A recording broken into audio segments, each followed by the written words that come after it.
여러분, 안녕하십니까. 지난 시간에 우리가 요한복음 19장에서 예수님께서 십자가에 못 박혀 죽으시는 그 장면과 그의 시신을 거두는 아리마대 요셉이 자신의 묘지에 예수님을 장사하는 그 모습까지 우리가 살펴봤는데요. 오늘은 우리가 이제 요한복음 20장 예수님의 부활에 대해서 말씀을 나누고자 합니다. 자, 그렇다면 요한복음 이제 20장 1절을 보시겠습니다. 20장 1절에 보시면 안식 후, 그럼 안식일 다음 날이 되겠죠. 첫날 이른 아침 아직 어두울 때 막달라 마리아가 무덤에 와서 돌이 무덤에서 옮겨진 것을 보고 시몬 베드로와 예수의 사랑하시던 그 다른 제자에게 달려가서 말하되 사람이 주를 무덤에서 가져다가 어디 두었는지 우리가 알지 못하겠다 하니 베드로와 그 다른 제자가 이제 무덤으로 가는 그 장면을 우리가 목도하고 있는 것입니다. 여기서 우리는 예수님의 그 죽으신 이후에 부활에 대해서 초점을 맞추고자 하는데 우리 인간사 속에서도 보면 우리는 이렇게 자신의 감정을 그대로 우리는 갖고 살고 있기 때문에 여기에서 제자들과 또 그 무리 중에 하나인 여인들의 모습을 볼 수 있습니다. 마리아가 무덤가에 갔는데 무덤에 돌이 막혀 있던 것이 어떻게 됐어요? 옮겨져 있는 거예요. 그걸 보고 놀래서 다른 박스에서 베드로에게 요한에게 온 것입니다. 어떤 마음일까요? 짐작은 가죠. 우리가 평소에 하나님을 사랑한다 하는 그런 마음으로 살아갈 때 예수님을 사랑한다 하는 그러한 우리가 기독교적인 신앙생활을 할 때 동일한 그러한 감정을 우리가 느끼지 않을까 싶습니다. 그래서 베드로와 그 다른 제자, 즉 요한입니다. 여기선 그들이 무덤에 가니까 4절에 보세요. 둘이 같이 다름질하였더니 그 다른 제자가 즉 요한이 베드로보다 더 빨리 달려가서 먼저 무덤에 이르러 구부려 그 안에 굴 안에 들어갔을 때 구부려 세마포 놓인 것을 보았으나 들어가지는 아니하였더라. 인간적인 마음이에요. 두려움에. 우리는 겉으로는 예수님을 사랑한다 하지만 그 환경에 지배를 받는다, 영향을 받는다라는 것을 요한이 나타내는 거죠. 그게 보니까 베드로도 이제 걱정이 돼서 얼른 들어왔겠죠. 그 베드로도 들어와서 보니까 세마포가 놓여 있어요. 그리고 머리를 쌌던 수건은 세마포와 함께 있지 않고 딴 곳에 개켜 있더라. 그러니까 누가 손을 댄 거 아닙니까? 그죠? 그렇게 우리들은 생각을 하는 거예요. 근데 여기서는 세마포라든가 또 수건이라든가 하는 것들은 영적 의미를 나타내고자 요한이 분명하게 기록을 해놓은 겁니다. 즉, 다른 말씀으로 여러분에게 드린다면 예수님께서는 예전에 입던 옷을 남겨놓고 이제 부활의 모습, 즉 새로운 변화된 모습으로 제자들에게 나타나기를 어떻게 해요? 힌트를 주는 거예요. 미리 말씀하시고자 하는 거예요. 조금 감이 오시죠? 무엇을 말씀하고자 하는 것이. 그러니까 이러한 것들은 우리가 예를 들어서 모세가 하나님을 뵀을 때 영광이 그에게 임할 때 사람들이 그것을 보고 영향을 받을까 봐 겸손한 마음으로 얼굴을 수건으로 감쌌다라는 구약 성경의 그 말씀이 생각이 나십니까? 네. 예수님께서는 여기다 지금 수건과 세마포를 남겨놨다라는 의미는 바로 부활된 자신의 모습을 통하여 우리에게 주는 그 말씀하시고자 하는 그 시사가 있는 것이죠. 자, 그렇게만 보고 또 보십시오. 그때야, 즉, 바로 밖에 있던, 네, 그가 이제 들어오는 겁니다. 그래서 그걸 얘기하죠. 무덤에 먼저 왔던 그 다른 제자도 들어와서 보고 믿더라. 예. 믿는다는 건 뭐예요? 부활을 믿을까요? 그러니까 지금 이렇게 사도 요한은 여러 가지의 이렇게 우리로 하여금 질문을 갖게 하는 거예요. 그 보고 믿더라. 그렇죠? 그리고서 구절에 보시면 이제 주석인데요. 저희는 성경에 그가 죽은 자 가운데서 다시 살아나야 하리라 하신 말씀을 아직 알지 못하더라. 예. 느끼지 못했다는 거예요. 그러니까 죽은 자 가운데서 다시 살아나야 하리라. 이렇게 부활이잖아요. 그럼 여기서 죽은 자는 뭐고 다시 사는 건 뭐예요? 그러니까 하나님께서 말씀하시는 것과 우리가 말하는 건 좀 달라요. 그 요것을 분명하게 알게 하기 위해서 여러분 사도 바울이 깨닫고 기록한 글이 로마서 14장 17절입니다. 그 이하 한번 보시겠어요? 그 로마서 14장 17절 보십시오. 기록된 바 내가 너를 많은 민족의 조상으로 세웠다 하신가 같으니 그의 믿은 바 하나님은 죽은 자를 살리시며 없는 것을 어떻게 하신다고요? 있는 것 같이 부르시는 이시니라. 여기 창세기 17장이 5절에 있는 말씀을 인용한 거예요. 이 사도 바울은 이렇게 하나님의 말씀을 깨닫고 우리에게 알려주고 싶어서 이렇게 로마서를 기록한 거죠. 당신은 로마 교인들에게 했지만 오늘날 나에게 하시는 말씀이다. 이렇게 보시면 됩니다. 자, 이걸 풀어놓은 거예요. 죽은 자를 살리신다는 것, 없는 것을 있는 것 같이 한다는 것, 이건 비유잖아요. 이것은 영적 감흥을 우리로 하여금 일으키게 하려는 거예요. 좀 읽어보시면 아십니다. 아브라함이 바랄 수 없는 중에 바라고 있었으니 이는 내 후손이 이 같으리라 하신 말씀대로 많은 민족의 조상이 되게 하시려 하심이라. 하나님께서 하신 말씀이죠. 창세기 나오죠. 그가 백세나 되어 자기 몸이 죽은 것 같은가 사라의 태에 죽은 것 같음을 알고도 믿음이 약하여지지 아니하고 사실은 약했죠. 우리가 어떻게 이 나이에 100세가 됐고 사라는 90세가 됐는데 어떻게 아이를 낳습니까? 하고 생각을 했었잖아요. 그런데 여기서 지금 어떻게 돼요? 반대로 얘기하죠. 예. 나중에 아브라함이 믿었기 때문에 그렇게 얘기하는 겁니다. 그래서 여기서 죽은 것 같이 태에 죽은 것, 아브라함이 죽은 것, 뭐가 죽어요? 생각이 죽은 걸 얘기하는 거예요. 그래서 17절에 있는 죽은 자를 살리시는 것, 여러분과 제가 하나님의 뜻을 모르면 죽은 자라는 거예요. 조금 제가 말씀드리려고 하는 거를 이해가 되시죠? 그러니까 성경이 말씀하고 있는 것들은 바로 우리 바깥의 표현을 통하여 안에 생각이 바뀌어지길 바라시는 거예요. 그걸 여러분들 성경 안에서 깨닫게 되시면, 그래서 하나님의 뜻을 우리가 알아야 믿음이 생기는구나. 그냥 무조건 믿습니다. 그거 아니라니까요. 안 믿어져요. 그냥 입으로만 하고, 또 아니요, 믿어지는데요. 하지만 그것은 오래 가지 못하는 거예요. 왜? 예. 왜? 자기의 테두리 안에 갇혀 있는 믿음을 얘기하기 때문에 그래요. 자, 그래서 바로 이렇게 얘기합니다.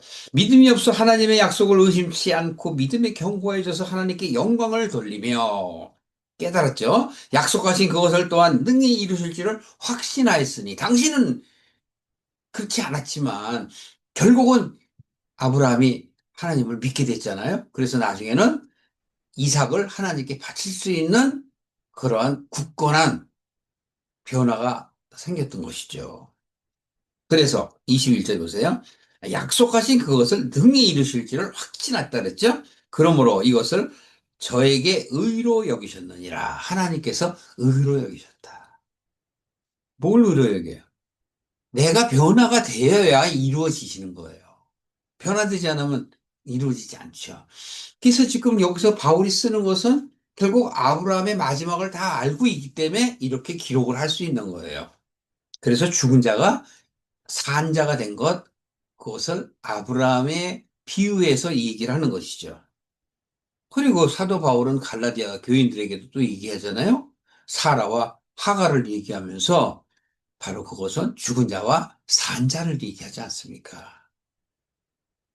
그래서 하나님께서 이렇게 의로 여기신 것은 바로 무엇이에요? 믿음이 있다는 것. 믿음은 뭐예요? 믿습니다가 아니고 뭐죠? 하나님의 뜻을 깨닫는 것. 그걸 얘기하는 거예요.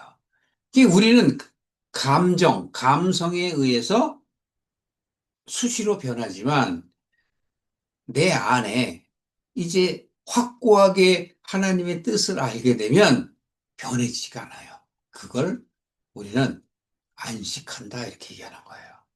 그래서 창세기 1장에도 일곱째 날 어떻게 돼요? 안식하니라. 그렇다면 나머지는 다 뭐죠? 첫째 날에서 셋째 날까지는 하나님께서 하시는 말씀이고, 넷째, 다섯째, 여섯째 날은 우리가 하나님의 뜻을 알고 하나님의 길로 가는 과정을 얘기하는 거란 말이에요. 그래서 일곱째 날에 모든 것이 다 이루어지시니라. 하나님께서 하신 그 계획이 이루어지심으로 인하여 안식하셨더라. 하나님의 안식함은 하나님을 믿고 하나님의 뜻을 깨달은 나도 안식하는 거죠. 그게 죽은 자가 산 자가 되는 것이고 부활이라는 것을 얘기하며, 예수님께서 이제 십자가에 죽으신 것, 그 십자가가 중요한 게 아니고, 우리는 십자가를 자꾸 집에다 걸고 교회에 걸고 또는 귀걸이, 목걸이 이렇게 하잖아요. 그거는 우상이에요. 그거 아니라고. 그냥 그걸 보고 하나님을 생각하는 마음, 하나님의 뜻을 생각하는 마음이 내 안에 생겨야 되는 거예요. 그러기 위해서 우리가 집에다 표시한다면 그건 아주 좋은 일입니다. 그러나 그 십자가가 귀신을 물리치고 막 어떤, 예? 좀 이상한 데로 빠지면 그거는 우상이에요. 잘못된 길이라는 것을 여러분에게 말씀드리고자 합니다. 자, 그렇다면 여기에서 23절 보세요. 저에게 의로 여기셨다라고 한 것, 이것 기록된 것은 아브라함만 위한 게 아니다. 그럼 뭐예요? 우리에게 주시는 거예요. 의로 여기심을 받은 우리도 의로 여김 받아요. 그럼 뭐예요? 여러분들이 하나님의 뜻을 깨달아야 의로 여김을 받는 거예요. 여기에서 의는 하나님의 뜻을 얘기하는 거란 말이에요. 옳은 일을 하는 걸 얘기하는 게 아니에요. 우리가 이 세상 속에서 착하게 산다라는 의미가 아니란 말이에요. 그런데 사람들은 대체적으로 그렇게 얘기해요. 이왕이면 믿음도 있고 또 좋은 일도 하는 것. 좋은 일이 없으면 그건 그 사람이 가짜 믿음이다. 이렇게 판단하시는 사람들 아주 많습니다. 그런데 여러분, 그렇지 않아요. 우리는 감정에 의해서 수시로 바뀌어요. 그러면 가장 중요한 건 뭐예요? 하나님의 뜻을 깨닫는 거죠. 그걸 깨달아야 우리의 정체성을 찾는 거예요. 내가 누구인가를. 내가 어디서 왔다가 어디로 가야 할 것을 알게 되는 것이고, 내가 이 하나님의 뜻을 깨달을 때 내 안에 평강이 이루어지는 거예요. 자유가 너희를, 아니, 뭐라 그래요? 하나님의 그 뜻이, 말씀이 우리로 하여금 자유케 한단 말이에요. 진리가 너희를 자유케 하리라. 그 진리는 뭐예요? 하나님의 뜻을 아는 것, 그것이 중요합니다. 그래서 성경에 지금 사도 요한이 이렇게 기록해 놓은 건 바로 무엇을 의미할까요? 예. 그래서 복음서보다 더 간단하게 요한복음 20장에 짧게 써놓은 거예요. 자, 그래서 마지막에 한 점 더 보시겠습니다. 죽은 자 가운데서 살리신 이를 믿는 것. 이것이 바로 의로 여기심을 받는 것. 예수는 우리의 범죄함을 위하여 내어 줌이 되고, 그래서 죽잖아요. 가장 아주 그 당시에, 예, 당시에 절대 용서받지 못할 자의 그 처형법이 십자가 죽음이거든요. 그러니까 우리가 용서받지 못할 자인 것을 아시고 아주 밑바닥에서 모든 사람들을, 네, 구원하시기 위한 대표적 속죄 제물로 예수님께서 십자가 죽음을 맞이하신 거란 말이에요. 그러면서 우리를 의롭다 하심을 위하여 살아나셨느니라. 뭐를 위해서? 의롭다 하심을 위하여. 그럼 결국은 우리가 뭐예요? 하나님의 뜻을 깨닫게 하기 위해서 예수님께서 죽었다 살아났다는 건데, 육신에 죽었다 살아났다 함을 통하여 우리 마음이 확증하게 할 수 있고 확신을 가질 수 있도록 하시기 위해서 보지 않고 믿지 않는 그 어리석음을 버리게 하시고 좀 보고 믿어라 라고 하시는 거예요. 그 내용이 오늘 요한복음 내용 안에 다 있는 것입니다. 자, 다시 요한복음 20장으로 오셔요. 그래서 요한복음 20장에 지금 예수님께서 동굴에 수건과 세마포를 놓아두신 이유를 조금이나마 추측할 수 있겠죠? 그렇다면, 자, 그 다음에 우리가 보시겠어요? 11절. 마리아는 무덤 밖에 서서 울고 있어요. 오죠. 우리들이 마음이에요.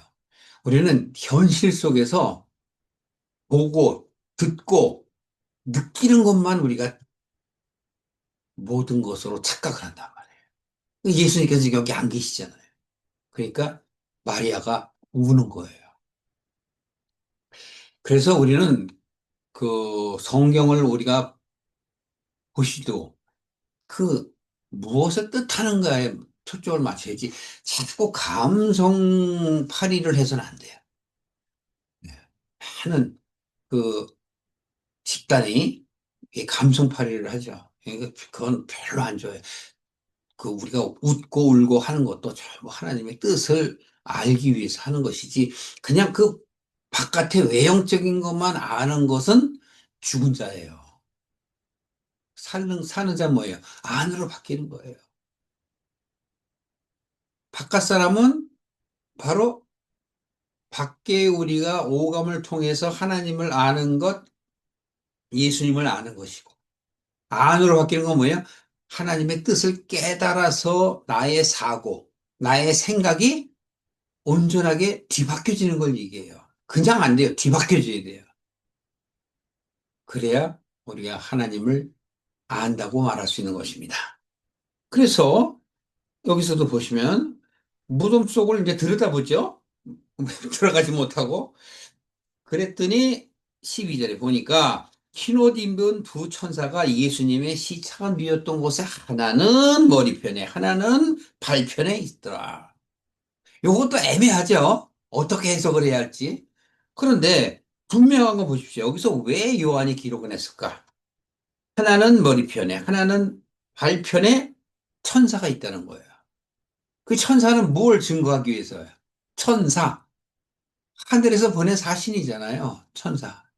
어떤 사람은 이것을 모세와 엘리야라 이렇게 표현하는 사람도 있어요. 그건 그분에 맞는 해석이고 제가 보는 건 뭐냐면 여기서는 천사가 중요한 게 아니라 예수님이 부활하심을 증거하기 위해서 하나님께서 역사하셨다는 것이 중요한 거다는 걸 말씀드리고 싶습니다.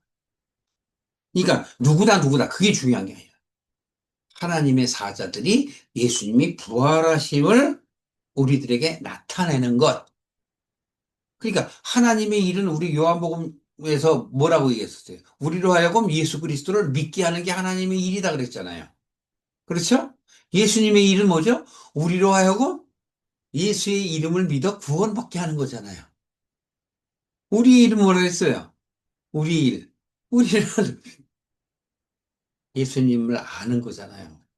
아는 게 믿는 거고, 밖으로 아는 게 아니고 안으로 아는 것, 즉 그 뜻을 아는 것. 그게 중요하다는 것을 말씀드리는 겁니다. 그럴 때, 이때 천사들이 이렇게 얘기합니다. 여자여 어찌하여 우느냐? 가로되 사람이 내 주를 가져다가 어디 두었는지 내가 알지 못함이니이다 하고 14절 중반에 보시면 뒤로 돌이켜 예수의 서신 것을 보나 예수신지를 알지 못하더라. 어때요? 살아계신 예수님이 나타났었잖아요. 그 천사는 바로 우리가 보는 것만 이렇게 하기 때문에 믿음을 갖게 하기 위해서 예수님이 살아나신 것을, 즉 부활하신 것을 우리로 하여금 보게 하시는 거예요. 그런데 딱 돌아보니까 예수님이 계시잖아요. 이것은 뭐예요? 첫 번째 천사를 보는 건 밖의 현상이고 두 번째 돌아보니 예수님이 있다는 건 안의 형상이란 말이에요. 물론 바깥으로 보이는 거지만 그러니까 제가 얘기하는 건 영적인 얘기를 얘기하는 거예요. 그래서 어찌하여 우느냐? 사람이 내 주를 가져다가 어디 두었는지 내가 알지 못하다. 라고 하시는데 딱 뒤를 돌아보니까 예수님이 서 계셨어요. 그리고서 15절에 예수님께서 울고 있는 여인에게 말씀하십니다. 여자여 어찌하여 울며 누구를 찾느냐. 여기서 또 한번 생각나시죠? 제가 여러 번 말씀드렸던 건 은혜 받을 자요. 은혜 받지 않을 자는 동굴에 오지도 않아요. 그러니까 여기서는 바로 무엇을 얘기하는 걸까요? 우리가 하나님을 찾는 그 모습을 얘기하는 거예요. 예수님께서 산으로 가셔서 말씀을 하시고 빈들에 가셔서 말씀을 할 때 찾아가야 만나잖아요. 같은 얘기라니까요. 그러니까 찾아가야 만나는 거지 찾지 않으면 즉 내 생각이 주님께로 향하는 마음이 있어야 변화되지 그렇지 않으면 변화될 수가 없는 거예요. 그걸 모르고 무작정 하시는 분들도 있어요. 그러니까 먼저 깨닫는 사람이 연약한 자를 잘 인도해야죠. 그래서 지도자들이 중요한 거예요. 그렇다면 이렇게죠. 여자여 어찌 우느냐? 누구를 찾느냐? 그랬더니 마리아가 동산중인 줄 알고 이렇게 얘기합니다. 주여, 당신이 옮겨갔다면, 저 예수님을 옮겨갔다면 어디 두었는지 내게 말하소서. 그러면 내가 가져가리이다. 라고 얘기했더니 예수님께서 마리아여 라고 말씀을 하십니다. 그러니까 마리아가 깜짝 놀랐잖아요. 자기 이름을 알 수가 없잖아요. 그래서 깜짝 놀라서 보니까 히브리 말로 알고 라보니요. 아, 선생님이요. 이렇게 얘기하는 거. 예, 그 장면이 상상이 되시죠? 그랬더니 여기서 17절 보세요. 예수님이 또 중요한 말씀을 하세요. 우리는 이해하기 어려운 말이지만 나를 만지지 말라 내가 아직 아버지께로 올라가지 못하였노라. 너는 내 형제들에게 가서 내가 내 아버지 곧 너의 아버지 내 아버지가 너의 아버지라는 게 나의 하나님 곧 너의 하나님께 올라간다 라고 말씀하십니다. 이 말씀이 바로 뭐예요? 구원에 대한 거예요. 구원에 대한 내용을 얘기하는데 듣는 자는 몰라요. 예수님이 지금 그 아까 변형이 됐잖아요. 세마포 옷과 수건을 벗어뒀잖아요. 그것은 바로 무엇을 얘기하는 걸까요? 우리도 이렇게 예수님처럼 변화되어야 하는 거예요. 바깥으로 변화되는 거 아니에요. 그러니까 엘리야가 하늘에 올라갈 때 그 떨어지는 옷을 입고서 엘리사가 올라가려니까 올라가져요? 안 되잖아요. 그러니까 어떻게 해요? 다시 길갈로 가잖아요. 그렇습니다. 구원은 각자 다 달라요. 저의 구원과 여러분의 구원 한 사람 한 사람이 다 같지 않습니다. 다 따로따로예요. 이해가시죠? 그러니까 어떤 말씀을 깨닫는 사람이 먼저 하나님의 그 뜻을 깨달았다고 해서 나도 깨닫는 게 아니란 말이에요. 다 달라요. 각자가. 생각이 달라요. 그릇이 달라요. 그래서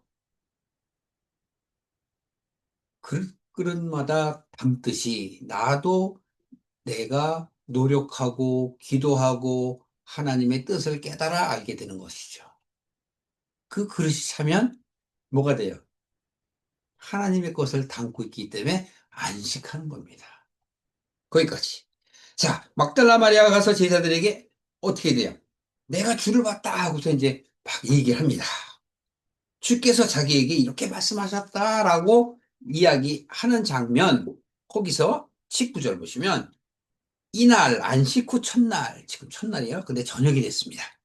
제자들이 유대인을 두려워해서 모여 있는 그 장소에 문을 꽉 잠궜어요. 왜? 해를 받을까 봐. 그런데 예수님께서 오셔서 가운데 딱 나타나시는 거예요. 사람들 깜짝 놀라잖아요. 예수님이 육을 입고 있을 때는 그 문을 두들기셨겠죠. 그러나 이제는 육과 영이 하나가 되셨기 때문에 어디든지 나타나실 수 있는 거라는 것을 지금 요한이 말하고자 하는 거예요. 그랬더니 예수님께서 중앙에 딱 서서 너희들에게 평강이 있을지어다 이렇게 얘기해요. 우리가 모두의 로마서 14장 17절 이하 쭉 보셨죠?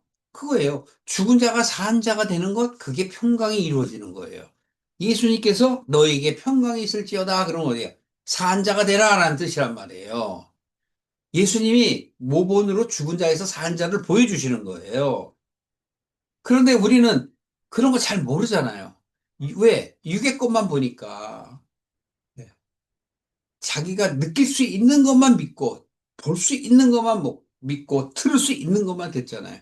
그렇다고 보지 못하는 것, 듣지 못하는 것이 없습니까? 아니지 않습니까? 제가 예전에도 성경을 강의하면서 여러 가지 말씀을 드린 바 있죠. 별이 있어도 우리는 낮에 보지 못하잖아요. 그럼 낮에 안 보인다고 별이 없나요? 그렇지 않잖아요. 예를 들어서 그렇다는 얘기예요.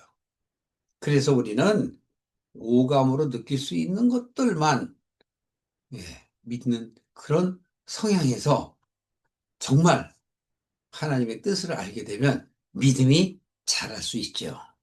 자, 그 다음에 예수님께서 손과 옆구리를 그들에게 보여주니까 제자들이 주를 보고 기뻐하더라. 비로소 보이니까 믿는 거죠.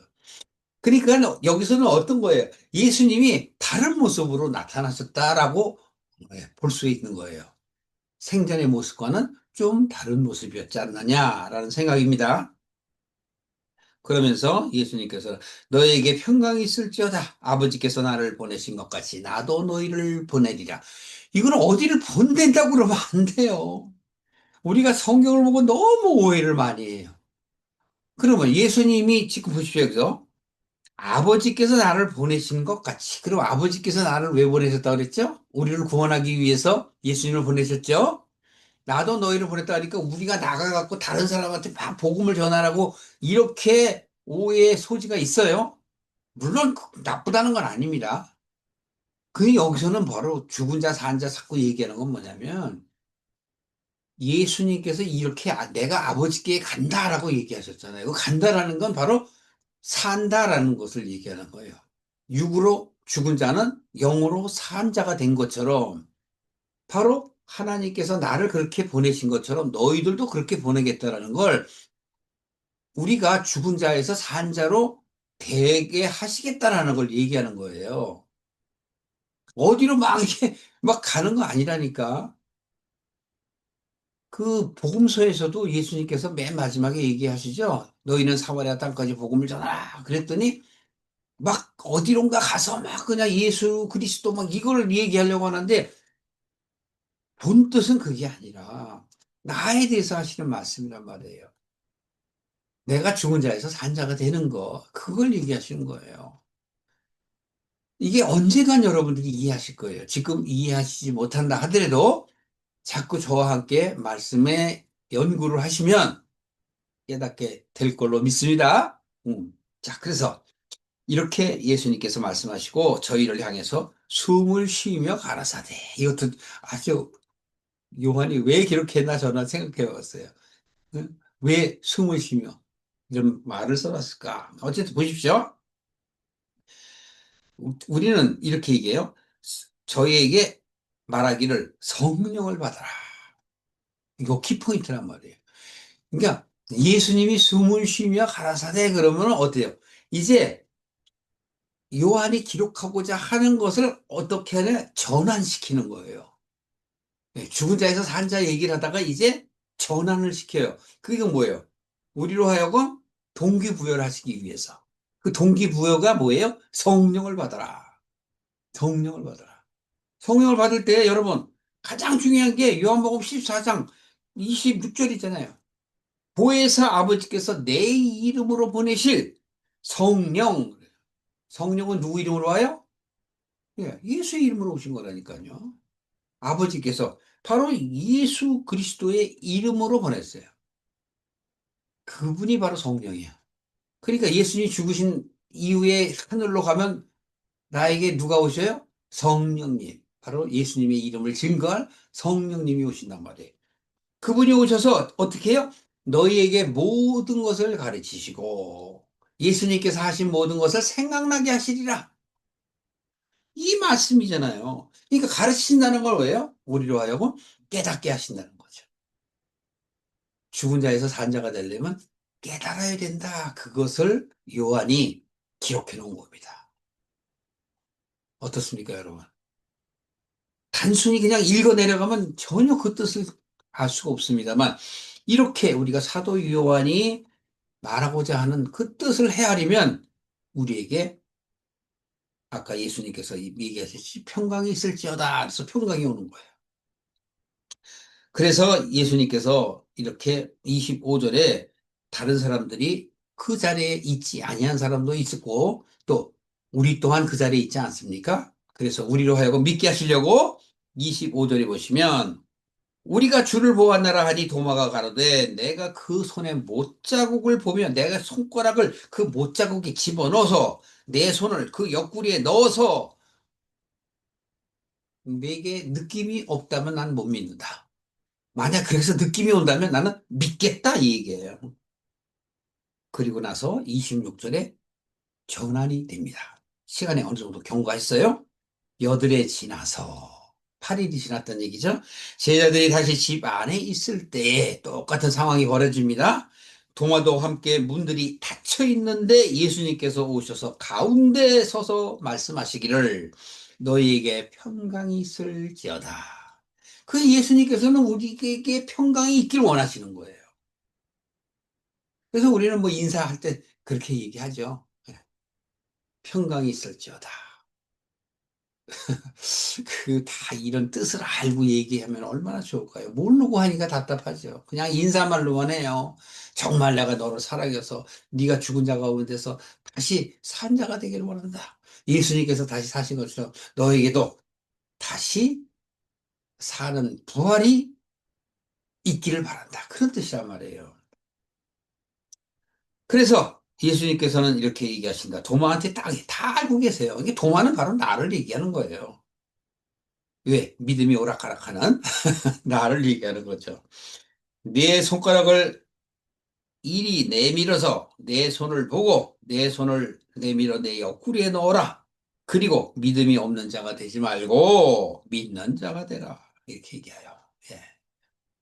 예수님께서는 우리에게 이런 말씀을 하시는 겁니다. 각자가 다 이 말씀을 들을 때 좀 다른 의미가 있겠죠? 네, 적용이 다르니까 이때 도마는 대답합니다. 당신이 바로 주이시고 나의 하나님이십니다. 이런 믿음이 있는 것, 이게 바로 뭐예요? 체험이 있어요, 체험. 근데 이 체험이 있으려면 어떻게 돼요? 성령을 만나야죠. 성령께서 역사하셔야 내게 이 체험이 오는 거란 말이에요. 그러니까 우리가 기도하는 건 목적이 뭐죠? 성령을 받기 위해서, 성령 체험하기 위해서. 그러니까 무엇을 먹을까 마실까 입을까를 위하여 기도하지 말라 너는 그의 나라와 의를 구하라 라고 얘기하는 건 뭐예요? 성령을 구하라는 거죠. 여러분 맨날 이 세상에 있는 것들을 뭘 이렇게 기도합니까? 이거 되게 해주세요. 저거 해주세요. 병 낫게 해주세요. 또 사업 잘 되게 해주세요. 자식 낳게 해주세요. 자식 잘 되게 해주세요. 맨날 교회 가서 하는 그 기도가 도대체 뭘 기도합니까? 꼭 교회만 가야 기도하는 겁니까? 길을 가든지 뭘 하든지 누워 있든지 네. 하나님을 생각하면 그게 기도예요. 언제까지 그렇게 자신의 감정이 이끄는 대로만 가려고 하십니까?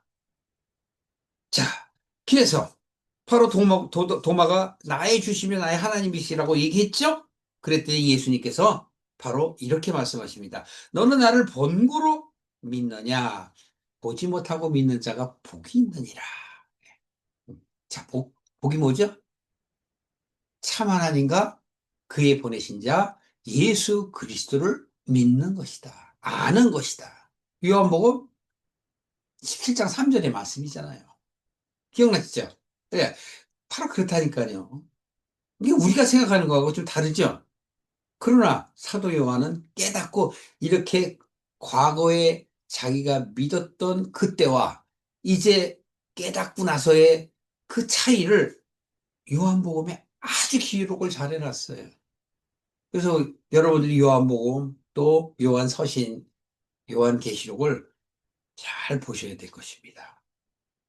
예수님께서 바로 제자들 앞에서 이 책에 기록되지 아니한 다른 표적도 많이 행하셨으나 요한이 이 기록을 한 것은 너희로 예수께서 하나님의 아들 그리스도이심을 믿게 하려고 함이라.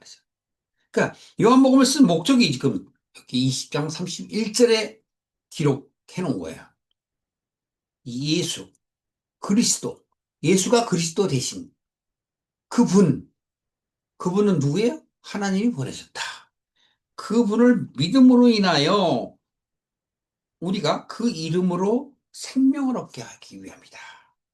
내가 생명을 그냥 걷는 게 아니에요. 그분의 이름을 믿는 그 믿음으로 말미암아 구원을 얻게 되는 것이다. 왜? 그분이 속죄 제물이 되셔서 나와 모든 사람들의 그 수많은 죄를 도말하셨단 말이에요.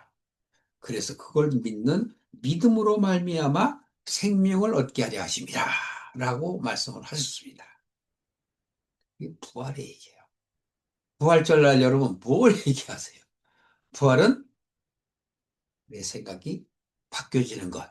옛사람이 새 사람이 되는 것, 옛 생각에서 새 생각, 새 사고를 갖는 그러한 마음, 죽은 자가 산 자가 되는 예수님의 부활하심을 나의 부활로 맞이하는 자, 그게 부활이란 말이에요. 부활절 어떻게 우리는 말씀을 들어야 할까요? 여러분에게 하나님의 은혜가 충만하시고 다음 시간에 함께 은혜를 나누시겠습니다. 요한복음 맨 마지막 21장이죠. 함께 올해 열심히 여러분들이 따라오셨는데 1년 동안 요한복음 갖고 있습니다.